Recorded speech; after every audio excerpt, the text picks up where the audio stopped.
everybody to the KeyKulture podcast. I am Niilo Tarnanen. And I'm Matei Gheorghiu. Yes, and today we have a chat just by two of us about a question. Should we obey brain, heart, or ear? As composers. Yes. Or which of them first? In what order? This is straightforward, a bit poetic question that I hope that leads us into kind of opening up a bit of how we compose and maybe also how other people compose. So, Matei, what would you say about the thing in more general before we maybe start? I think this is part of us trying to also bring contemporary music closer to everybody, and talking about a subject like this one and how people write music is going to make musicians or public who don't fully understand contemporary music get a small glimpse deeper into it. What do we obey, heart, ear, or brain? I think if you ask any composer, they will all say that they obey the heart first and then the other two. But I think it very, very, very much has to do with the way people's composition process goes. And whenever I thought about talking about this subject with you, I realized more and more that the way people work is going to influence the way they obey to these three things. So that would be a first take for me. Yeah, if I elaborate that a bit from my own personal point of view, before I really can start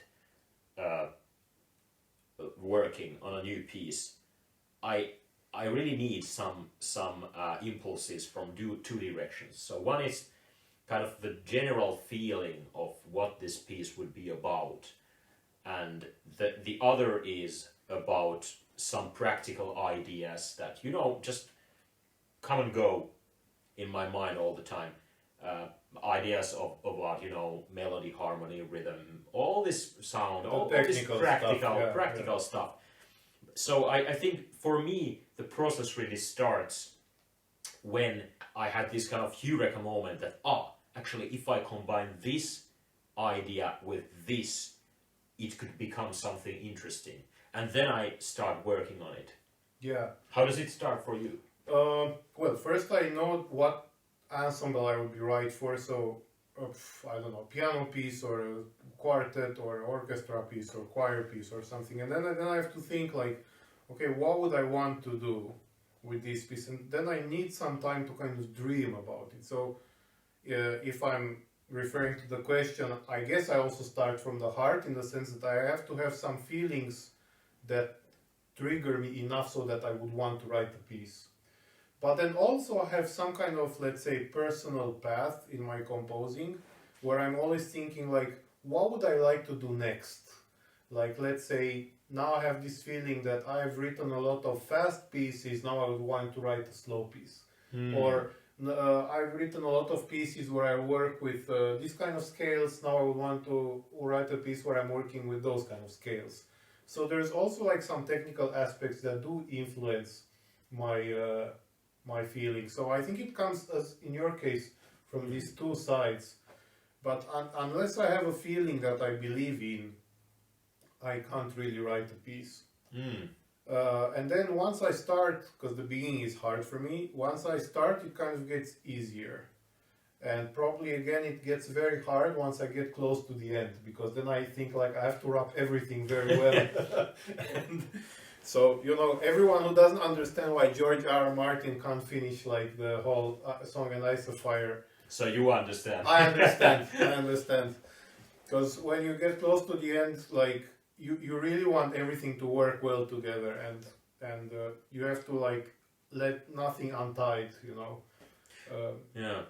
For me, maybe it has more ups and downs typically in a way that maybe when I really start doing the piece, and when I have promised that I will do it for somebody to some deadline, then I might find in middle of the process that actually the first idea that I had in my mind was maybe too, how to say, utopistic, or that I kind of can't do it the way I want it, and then I kind of need to find another way to do something that kind of, you know, supports my feeling of what this was about, but still I can do it in a realistic way. I don't know if you have ever these kind of situations. There's this legend that says that the best composition teacher is deadline, and I have to say that I am not like that. I think the best pieces I've written are the ones where I did not have a deadline or a very fixed one. I do think that the deadline makes you more serious about things, but at the same time, it's kind of killjoy. Like, you know that you have 3 weeks to finish the piece, and you're like, okay, I would like to do 20 more minutes, but I know I can't, so okay, let's see how this would make sense also with 5 minutes. I've actually had that moment one time, but that time it wasn't only about the length I had to reduce the length, but it was not only about that I didn't have as much time to compose it, but it was also that the concert where the piece was coming to in the premiere, that was getting too long, and I was actually also the producer of that concert, so I kind of made 1 + 1. I don't have time, and this concert is gonna be too long and too expensive, so the only way that things get done properly is that I do it kind of a very short version of it. It was a big challenge, and first it felt really bad, but then actually I think the outcome was good, because that forced me into refocusing to the very necessary essence. Point. Yeah, the essence of what I was about to express, and do it in a fast-paced, like manner. Whereas if I would have, you know, made the original maybe 20-minute, or what was it, 15-minute, I don't remember anymore, version of it, or kind of the plan I had thought that now it will flow like in time with this, it would have become a much more boring piece, to be honest. Yeah, I always love when people say, hey, did you like this piece or this piece in a certain concert? And people say, I liked that piece better. And then you ask why, and they're like, well, it was shorter. So, yeah. Oh, yeah, that's, Yeah. Well, there's many things to say. I think, yeah, let's go maybe a bit deeper in our normal, or maybe not normal, but kind of more typical composition processes. So you described of a bit of mine. A bit of your from the point of view that it typically starts from that, you know maybe from the commission or other facts that it's gonna be this ensemble, and so how does it go on then? How do you practically go when you have the practicalities, like this is the ensemble and this is the length, and then you have your inner motivation, that your heart says that this is what the piece is about. But how do you proceed then? Yeah, then I try to kind of materialize those emotions I have into music, using, let's say, the knowledge I have. So what I've learned in school, what I want to do, and obviously I end up using certain kinds of composition techniques or systems, and then I think you do need the order, you know, because you can't just do pure feelings like, oh, I have this feeling, I'm just gonna put a bit of that, and then a bit of this, and then a bit of that. And this is interesting. I think many people have the impression that we modern composers are just doing math, and we have no feelings, and you know, the people who really had feelings, like Bach and Beethoven, like they knew how to express their no, guys, that's not true. If you take Bach is pretty mathematical if you think about it. Like, the structures of the pieces are very fixed, and I would say there's my former composition teacher in Romania used to say this, you know, the good part about Mozart was that when he woke up in the morning, he knew that if the first theme is in C major, the second theme will be in G major, and then comes the development, and then the forms were fixed, and people kind of just made small variations around those ideas that were very fixed. And now we kind of have to invent the wheel all the time. Or then not. If I got kind of correctly, what you were saying is that kind of the brain is what offers you the logic that you're gonna follow, exactly, and that's kind of make it easier to you, but maybe also easier to the listener. Yes. Because I don't know if you need a lot of maths kind of concretely to deal with Bach, but you know it's very logical if you see it from music theoretical point of view. And yeah, what I would be interesting to ask from you is actually kind of between the brain and ear. So during the process, how often do you stop for just listening? How does this sound? How does this sound? So has your logic in your brain produced stuff that you really want to listen, or do you kind of need to get back and produce it again, so maybe it comes better something that... I remember that one of our common friends, Lauri Supponen, once said that I have an amazing ear. I hope he still thinks that. So I guess what people mean when they say about someone having a good ear, it's like things just sound good together. But I would say that I'm more of a harmony guy than a timbre guy. Like I like how certain chords sound, or how certain sonorities sound, but I'm not so good of imagining how it would sound timbrally. Like, it's much harder for me to imagine like how a chord that has, I don't know, violins in that register and oboe in that register and a tam-tam doing something in a piano would sound together than thinking about how the sounds themselves would sound together. So, and I do know that there are people for which it's always like the sonority that comes before the pitch organization. And I think I do pretty well timbrally as well, but it's I can't really imagine everything, you know, and I wish I could, but I can't.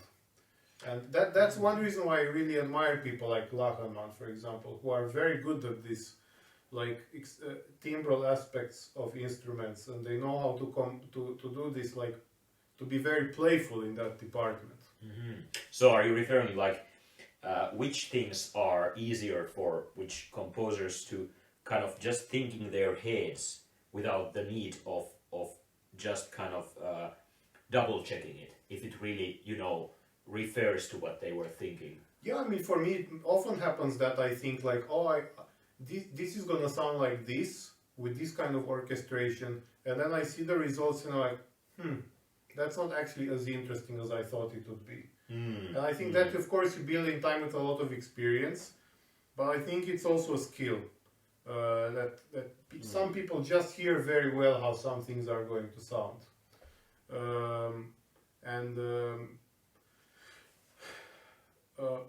Also, the opposite happens often, that you know, I write something and it sounds way more special than I imagined. Yeah, it might happen. That's good when that happens, but I think you know, day. one interesting thing is that what you do when that happens.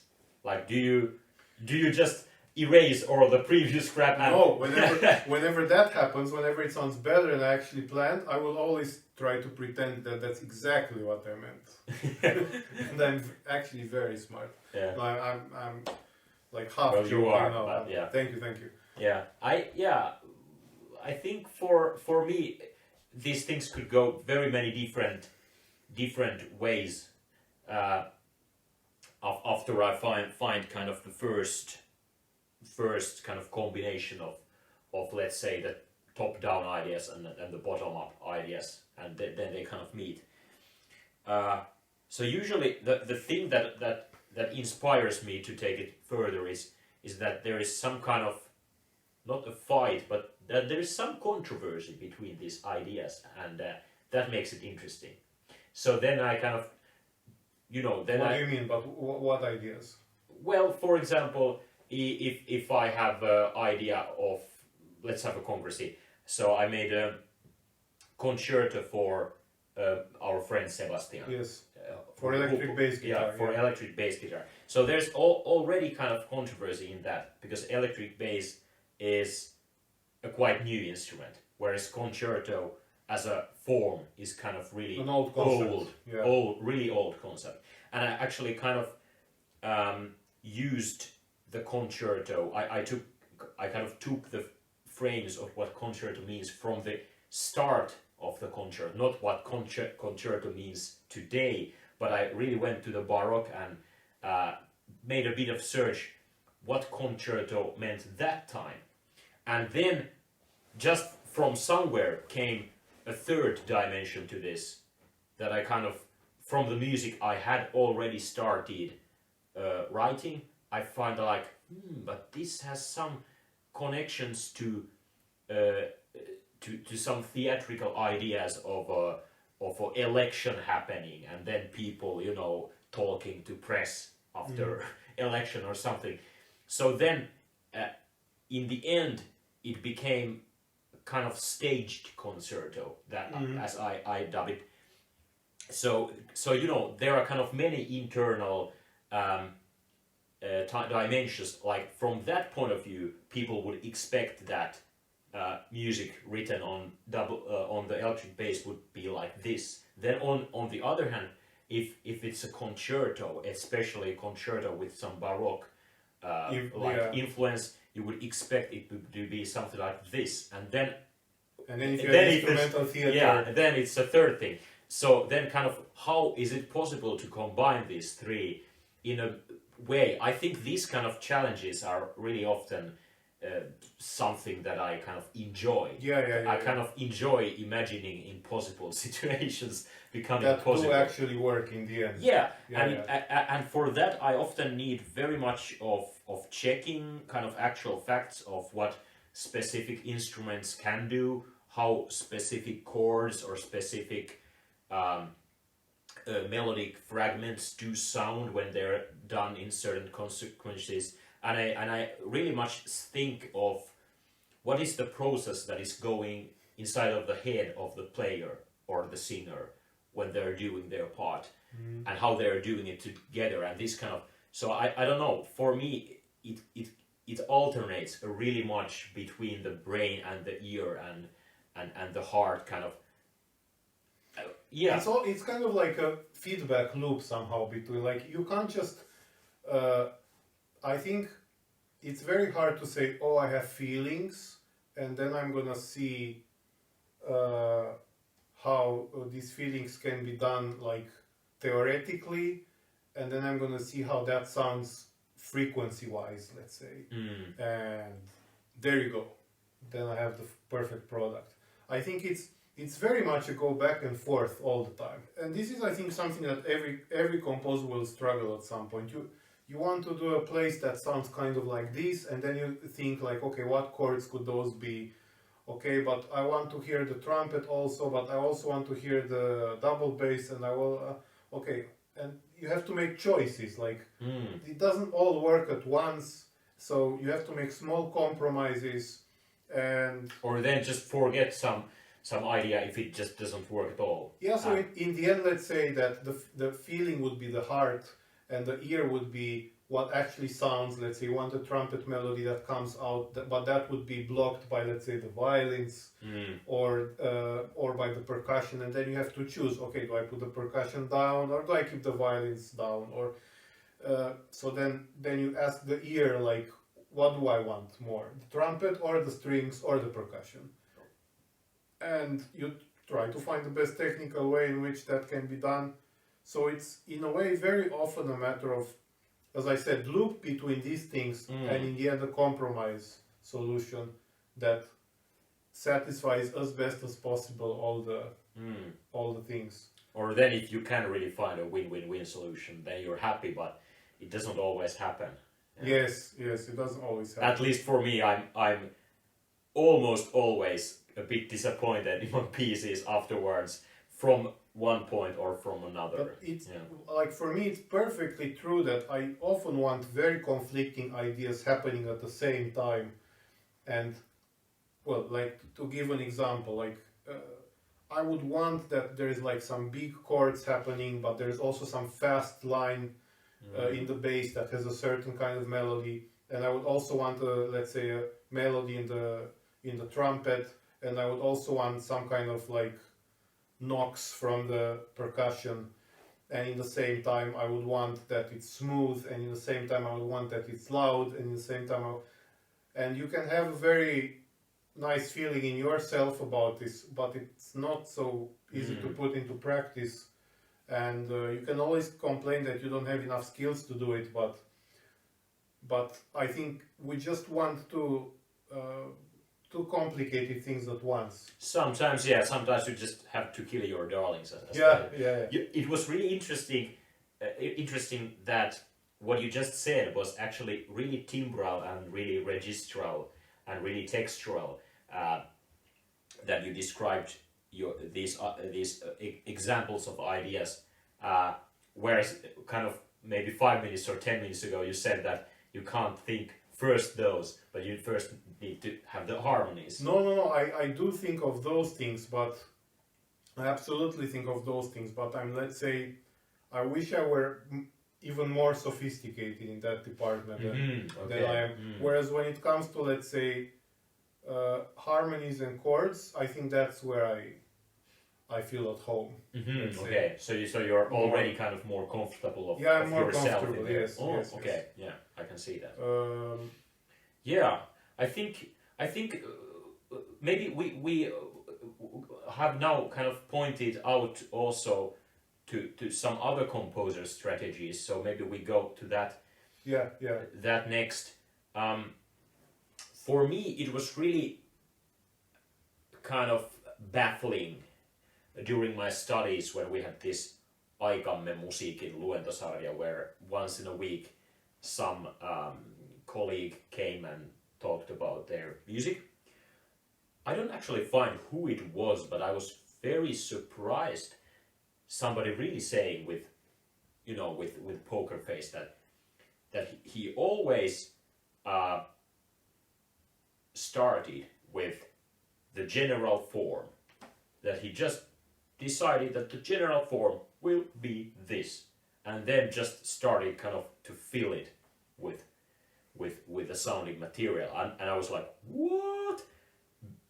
I couldn't do it like that. I mean, I couldn't do it either in the opposite way, that I had kind of heard that, for example, Tapio Nevanlinna or some of his students said that kind of the form needs to come from below, that kind of you first need to have this small scale elements of harmony and counterpoint and blah blah blah, and then from them the form will kind of emerge automatically.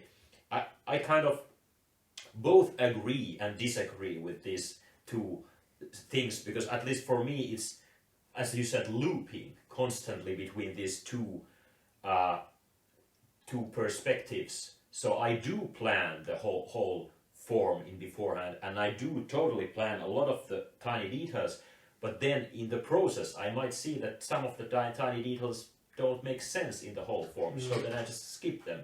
Or then I see that actually that some tiny details that I found really interesting need something else from the form, and then I change the total form to support that. So it could go for me to either way. Right. How is it for you? Well, I mean, if I'm talking about me, I always have a plan that I cannot possibly keep up with. The plan offers me the chance to keep going, but I always know it's gonna change. I always cheat. I cannot just stick to the plan ever. And but when it comes to other composers, because we are talking about is what should you obey, ear, brain, or heart. I try to claim that it's very much a loop, and in the same time it's very important how people think and how their process works. I have two friends who told me that if they have 3 months to write a piece, for 2.5 months they will only think very deeply about how that piece should be. So they make the details as strong and clear as possible in their head as it can be, and then they spend the last 2 weeks writing all the time everything down, which for me is absolutely impossible to imagine. I could never do something like this. Then I have some friend who, at least at the time when we were talking about this, told me every time, now I want to work with those scales, now I want to work with those intervals, now I want to work with this technique. So I start from there. And poof, then little by little the piece emerges from let's say the technical aspects. Then I know I have some other friends who think also very technically, like I'm gonna have like this person you described, like I'm gonna have this kind of form, I'm gonna have these scales, and I'm gonna very strictly try to make everything on paper, and then I'm gonna feel it with the music. And that's also very hard for me to understand. But you know, if you would ask any of these types of people who write in these ways, what do they like? Obey. Yeah, what do they obey? I'm pretty sure they will all say in the end that they obey that they have to have feelings, that you can't just do it mathematically. Although some of those sound mathematic to me, but I'm sure they don't sound to others. Or then it could go the other way around, so that the composers themselves at least kind of say that they think things from purely logical point of perspective, but then some listeners find some real, you know, deep, expressive kind of feelings or other kind of, let's say, content. Yeah, and listeners don't have to know what your composition process is. I mean, for sure, yeah. They will hear the piece and they will just like it or not. And I do think that the way you do compose will influence, of course, how the piece will be and how it will sound. But yeah, but I think listeners don't know these things, you know. Yeah, and I think like if I have to say, like, I admire composers like Mozart, who write in a very practical way, that they use material that people have at that time heard many times, and it probably gives them some kind of immediate impressions. So it's kind of not hard to recognize or not hard to approach. But then when it goes on and on and on, then it anyway surprises you in a bit details and bit moments and here and how things are connected, and then you can really listen to it many times and always find something new. Yeah, and that's the other, like, of course there's many challenges a composer could have, and one of those challenges would be to make something interesting with something that's theoretically not so interesting, and that's or not interesting, but that the universe you're working with is rather small and restricted, which is what Mozart's universe was. Yeah. And that's one reason why Mozart is such a great composer, or Haydn or Beethoven, because they were able to do with that kind of small world. They were able to do a lot of things. True. And effectively. Very effective, yes. And yeah, it's not very easy to do. I mean, in a way, it's like pop music, you know. Like in pop music, you have very simple. You have the same chords, you have the same rhythms, but you have to make a piece that sounds original. And it's very sometimes hard to do something that sounds original with the same kind of chords. And whereas if you have a very big universe to use, of course you can make it more personal. Maybe, but then again, it poses you different problems and different questions. I was thinking now, like, I'm thinking from the process of with working with different materials. I would define that composing by writing notes in a score, which the musicians that will then play, is a bit like painting. Whereas working with pre-recorded material that you will then manipulate electronically is more like sculpture. like sculpting Yes. some physical material, and because I do also this latter, and also I have done many compositions where I combine these two ways of working. This has put me really much kind of thinking in which way the kind of the material that you're working on and kind of the tools that you are working on make you maybe proceed a bit differently. And I have to say that at least for me, maybe the brain and the ear happen in a bit different phases of the work and a bit different order when I'm working with recorded soundtracks and mixing them up and splitting and rearranging them and maybe putting some effects to them compared to situation where I kind of straight from kind of pure nothing have to imagine all the stuff and then write instructions for somebody to realize it. So even if I might actually be expressing sometimes very similar things, they are really different mediums actually, and give me different kind of impulses for what the process will be.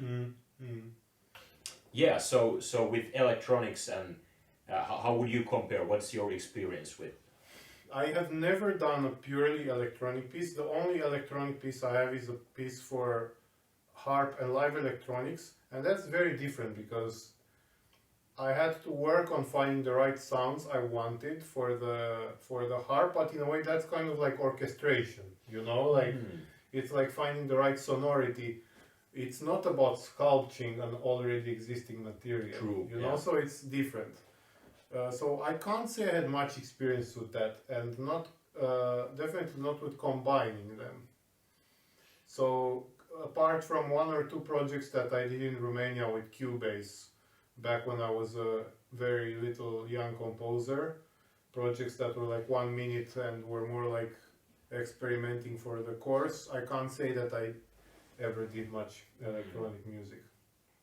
But who knows? I'm still somewhat young, so you know. Yeah, maybe we could sometimes interview people who have more experience in that and Sure. find new perspectives from these people too. Maybe let's talk a bit of this idea of the mathematics, as you say, or this kind of logical thinking. And we already, to some degree, kind of referred to various approaches that our colleagues in this time have, and I think it's a different variety of approaches than there was, for example, 50 years ago. Or what do you think? Or 200 years ago. Well, definitely. Then yes, they were probably all writing in the same, like, in the same approach. I don't know, because I think even then it might have differed. Sure, there were small kind of, differences. Yeah, I think then it mattered if you were kind of some organist, or if you were like a choral background, or if you were of a violinist background. I think even that time the background of what your No, but I think then everyone was writing tonal music and with forms that kind of everyone agreed those were the forms and the genres. Whereas now things are very free and you have one piece, one style, one composer. Like everyone is expected to invent something new, kind of. It's not like everyone's expected to write in the same style as almost everybody else. So I think that does give different working processes as well. But when it by the way, everyone, like we use the term mathematics kind of like, you know, well, you use pejoratively. I mean, math in this context is more like our reduction of the idea that contemporary music is just like, you know, ivory tower called called logical thinking and nothing else. So that's kind of the math aspect that we're. But I think that's an aspect that I would at least like to debunk. Yeah. I was earlier on referring to our friend Sebastian, who is actually writing some music that is actually mathematically really complex, both if you think from the harmonies and if you think of the rhythm. But then again, the music sounds really groovy and really pleasing to the ear. So I don't know if it is that really ivory tower. I wouldn't say so.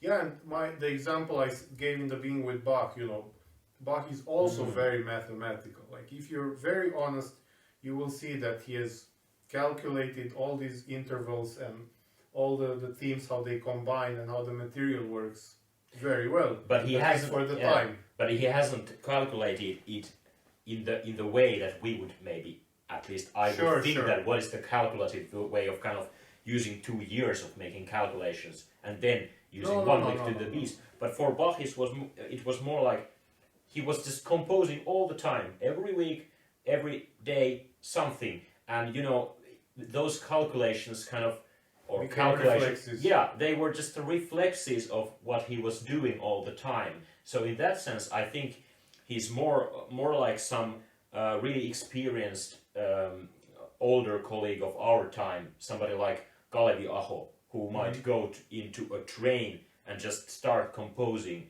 and come out of the train with a, well, maybe not finished, but at least quite far composed piece, because of just the experience that you don't need to do all that calculating for just the one piece, but you've kind of done those little iterations many times before, and the one new piece will just be an additional small iteration in the channel. I think, and this is my personal opinion about the math aspect of contemporary music, which might make many people think that we do not obey the heart or the ear, but we first want to do the math, which is like the brain, and then the ear, and then the heart, we just throw it to trash. And that's, I think, what many people think about what we do.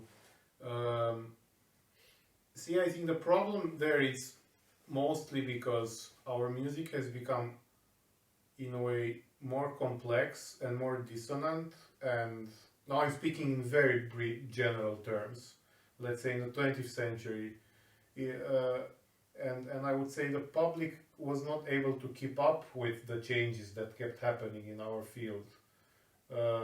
Would you agree with that or not? Kind of, if you are talking about kind of the mid parts of 20th century, that happened decades before we were born, but so that's already kind of past. But at that time there was these tendencies, at least in some parts of Europe and in some universities of there were states. Some very active people who with very important positions who actively tried to write music that was not dedicated to the public. Yeah. And they were very influential. So it's true that at that time this kind of idea that we should only obey kind of the neutral logic had some hegemony, but I think that's not the way nowadays. I think nowadays people. I don't think either. Nowadays, I would think most of our colleagues are really doing what they want to do, and of course, then whatever you do in the process, it will come from your heart. Yeah. At least that's what I would say in let's say Central European, German / Darmstadt / modernist / tradition, there is still this kind of pleasure for the intellectual aspect of music that I think a part of the public cannot relate to, because it's still kind of in love with its own, let's say, rationality. I don't know if you would agree with that or not. But I don't know. I haven't been in Darmstadt. And I'm not saying that because I hate it. I'm saying it that it's still in the direction of a bit. We do it because we like to, and we're not so interested whether others like it or not. This kind of insider attitude. Yeah, I have noticed there is some of that inside of the contemporary music circles, but I think it differs a lot, kind of geographically and, Yeah, and yeah, also sure, personally, sure, like sure. who you're dealing with, and And look, I mean, I can speak from my own experience that in Romania you can bring a piece that sounds like, you know, Bartok or you know, something like Debussy, Bartok, like, and people still won't care about it, and they will find it as very dissonant, decadent music. And you will find places in Germany or France where you can have, or here for Musica Nova, where you can have a packed house listening to a Boulez orchestra piece. So publics differ very, very much from place to place, and their tastes also can vary significantly. that's true. And even in the same city, there might be kind of, metaphorically speaking, many audiences in a way that there are the broader audience, and then there are these more insider audiences that kind of. So I think it's kind of good to know that when we are speaking as composers, in a sense we are insiders, and we are kind of part of the insider audience, and it's really hard to speak kind of in a convincing way of from the perspective of the wider audience. I don't know. Maybe it could actually be interesting to sometimes interview somebody who's just an enthusiast concert goer, Yes. but it is not a professional musician. What do you think? Sure. The first person that came to my mind was my dad, and then I thought, no. maybe he will watch this. Yeah. Yeah. So we can invite your dad. Yeah. No, Okay. this will make the final cut, I swear. Yeah. Yeah. Okay. Well, we have discussed many aspects of this, and many things will be kind of led to the ever-going, future. We cannot empty this bucket on once. But what would you say in the end of this discussion, just to wrap it up? What do you think, as we composers, how do we in general balance between musical logic, expression, and sensory pleasure? Actually, before really going into this in general, let's slightly go back to the personal aspects. Kind of, if you would have to put these into not maybe order of priority, but maybe order in a loop that you would go. How would you go? The order in the loop is like heart, then brain, then ear. For me, quite often I would say that it's also that way.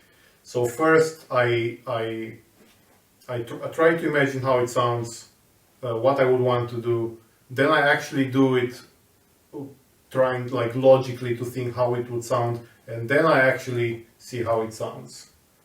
Now you could say that when you're writing it on the paper or on the computer, you are putting the ear before the brain, or you're doing them at the same time because you want that the orchestration is right and also the technical aspects are right.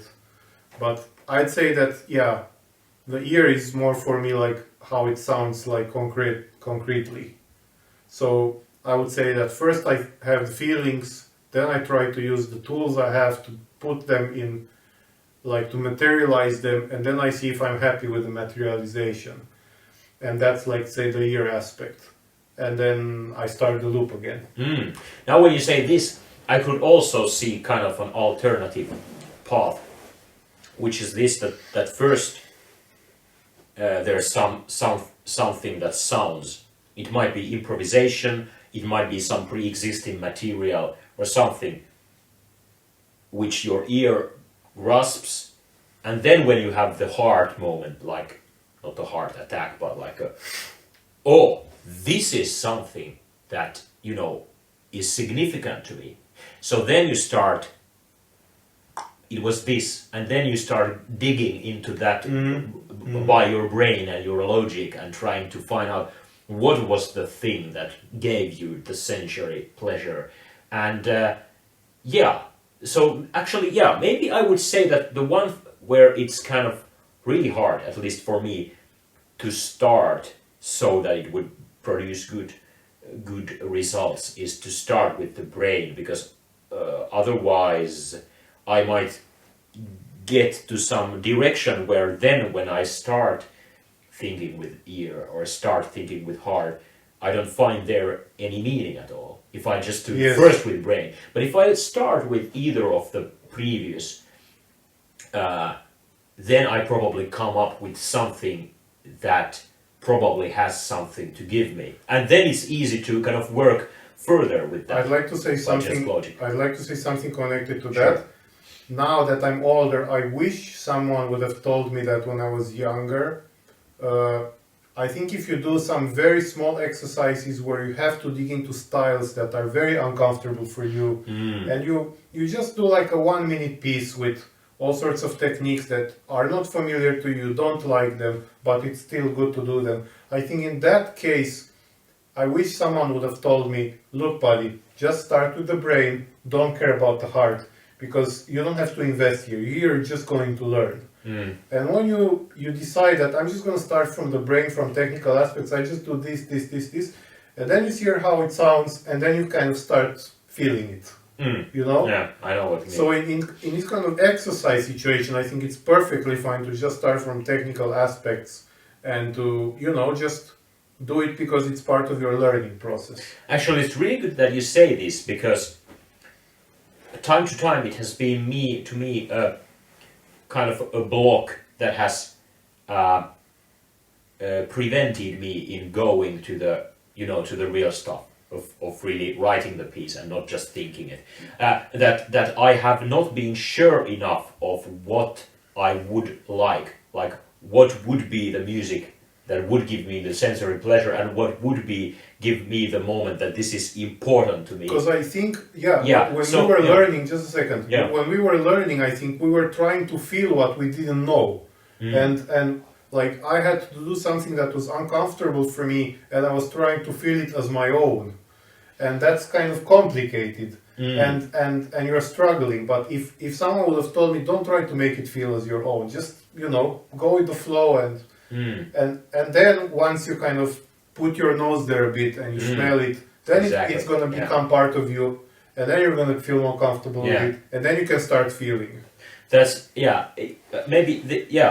So I think it was maybe a bit dangerous, if I dare to say so, that when I was in the bachelor's degree, I kind of felt the necessity to simultaneously kind of write only something that I would like, that would be my music. And it was even said to me that, hey, is this really the music that you want to write? So it kind of, I think I would have perhaps found in a bit faster pace those things that are really key points of my style, if I had just kind of done everything and just explored the music. And someone would have solved a bit the internal struggles which are absolutely typical for that age. And like saying that, hey, just okay. just do whatever, and then by doing, this is not going to be a ninth symphony. Exactly. Just by doing, you will find that, okay, that was not nice.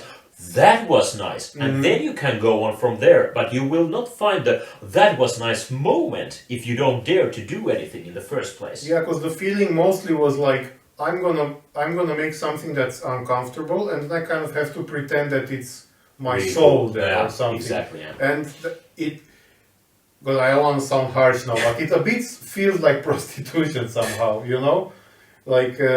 You didn't like that. Well, I just didn't get it yet, but no, like just go on it. If the teacher says you should do this and this and this, and then you're doing it and it doesn't feel like it's you, but then you have to have a concert where that piece gets played and everyone thinks that that's what you actually mean to say, then it kind of makes you feel a bit like, but that's not really me, Okay, now so in that sense, I'm talking about. Yeah, I know. Yeah. But maybe we wrap it up now. Yeah. So, like, I guess my main conclusion would be this, that however it is, it has to work for you, like as a composer. I think no one can work only with one or two or three of, like, with one or two of these aspects. You will have to work with all of them, and just whatever feels more natural for you, and you will have this loop going all the time between these three, like. Whether you are conscious of it yes, or they not. don't exclude each other. That's the other thing. It's not like a competition. That would be, let's say, my main take.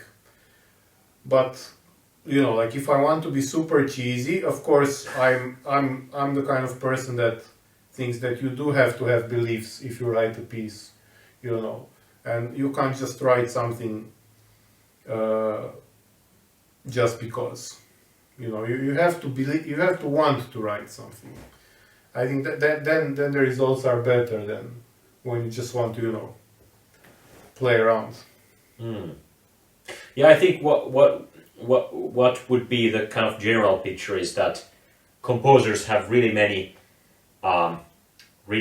approaches in this, but as you said, it's really impossible to write a convincing piece by just using your brain or just using your ear or just feeling it all the time. Yes. Like if you don't allow yourself to connect these three in a let's say in a practical and in an adult way, I would say, then probably the music is gonna sound crap. I could give a small example to this about the feelings.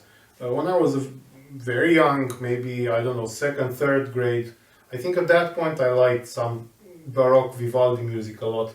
And I remember I was imagining in my own head like certain concertos in Baroque style that would be mine. And they sounded great because my feelings were all over the place. But then I went to the piano and I tried and I couldn't do anything because I didn't know how to write music. I didn't know what a chord is. I didn't know what styles are. I just tried to play something that kind of would be. Yeah, but I mean, I didn't know anything about music. I was complete noob. So feelings can be very nice, but you have to know how to materialize them, and that's where the school, the knowledge, the brain kicks in. And experience, and you cannot do it without them. It's just impossible. Actually, really nice that you said that.